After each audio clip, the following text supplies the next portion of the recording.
வணக்கம். இந்தியா வங்கதேசம் இடையே நல்ல நட்பு தொடர்ந்து வந்ததால் எல்லையில் பல பகுதிகளில் முள்வேலிகள் அமைக்கப்பட்டிருக்கவில்லை. மிகவும் அவசியமான இடங்களில் முள்வேலிகள் அமைத்து பாதுகாப்பு பணிகள் மேற்கொள்ளப்பட்டன. இடையில் இப்போது இந்தியா வங்கதேசம் இடையேயான உறவு மோசமடைந்து வருவதால் மீதமுள்ள பகுதிகளில் முள்வேலிகள் அமைக்கும் பணிகளை மேற்கொண்டது இந்தியா. அப்போது வங்கதேசம் அதை தடுத்துள்ளது. பின்னர் இந்திய உயர்ஸ்தானிகரை அழைத்து விஷயத்தில் அதிருப்தியை அறிவித்துள்ளது. தொடர்ந்து இந்தியாவும் அதே பாணியில் எதிர்வினையாற்றியிருந்தது.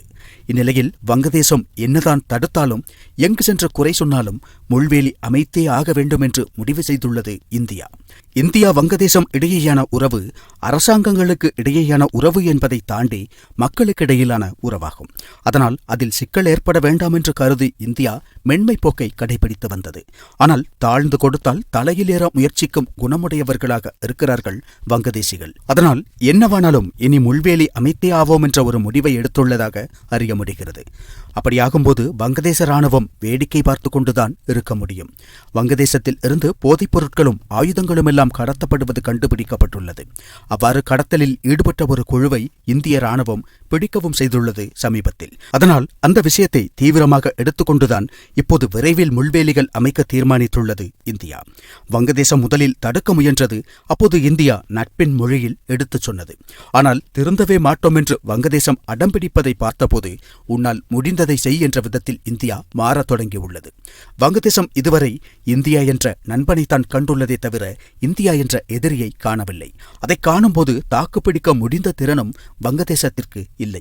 வங்கதேசத்தின் அப்பனான பாகிஸ்தானுக்கும் சீனாவிற்கும் தெரியும் வங்கதேசத்தின் பாட்டனான இந்தியாவை எதிர்த்தால் பின்விளைவுகள் எப்படிப்பட்டதாக இருக்கும் என்று. வங்கதேசத்தின் எல்லை பாதுகாப்பு படைகளும் ராணுவமும் நண்பர்களாக உள்ள இந்திய ராணுவத்தையும் எல்லை பாதுகாப்பு படை வீரர்களையும் தான் கண்டுள்ளனர்.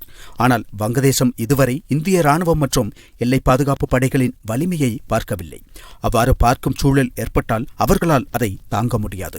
இதற்கிடையில் அரக்கன் ஆர்மி வங்கதேசத்தின் நிலப்பரப்பை கைப்பற்றியுள்ளது. வங்கதேச ராணுவம் அதை திரும்ப பிடிப்பதற்காக எவ்வளவோ முயன்றாலும் அரக்கன் ஆர்மியிடம் இருந்து திரும்ப பெற முடியவில்லை. காரணம், இந்தியாவுடன் பிரச்சனை உள்ளதால் இந்த நேரத்தில் இந்தியா ஏதேனும் நகர்வுகளை மேற்கொண்டு நிலத்தை கைப்பற்றுமோ என்ற பயத்தில் உள்ளது வங்கதேசம். அதனால் மியான்மர் எல்லையில் ராணுவத்தை போதுமான அளவு அவர்களால் நிறுத்த முடியவில்லை. போதுமான அளவு ராணுவமோ ஆயுதங்களோ இல்லை என்பதும் ஒரு காரணமாகும். அதே நேரம் அரக்கன் ஆர்மியிடம் அதிநவீன ஆயுதங்கள் இருப்பதாக கூறப்படுகிறது. இந்த வாய்ப்பை பயன்படுத்தி வங்கதேசத்தின் ஏராளமான பகுதிகளை கைப்பற்றி வைத்துள்ளது அரக்கன் ஆர்மி.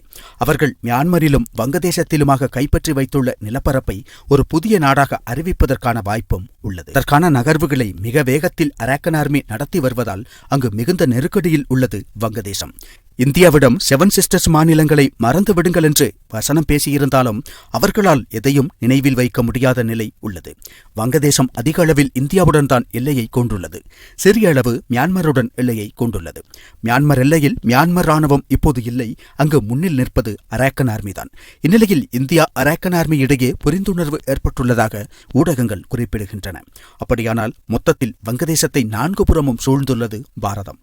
எந்த நிமிடத்திலும் இந்தியாவால் முடிந்த ஒரு இரையை போல் கிடக்கிறது வங்கதேசம் இன்றைய நிலையில். ஆனால் அங்குள்ள அரைகுறைகளுக்கு அது தெரியவில்லை.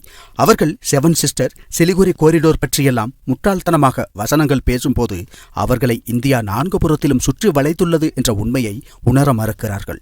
அப்படி இருக்க இப்போது எல்லையிலும் வாங்கி கட்டிக்கொள்ளும் நோக்கத்தில் வாளாடத் தொடங்கியுள்ளார்கள். உண்மையில் பாகிஸ்தானிகளை விட வங்கதேசிகள் அறிவெளிகளாக உள்ளார்கள் என்றுதான் சொல்ல வேண்டும்.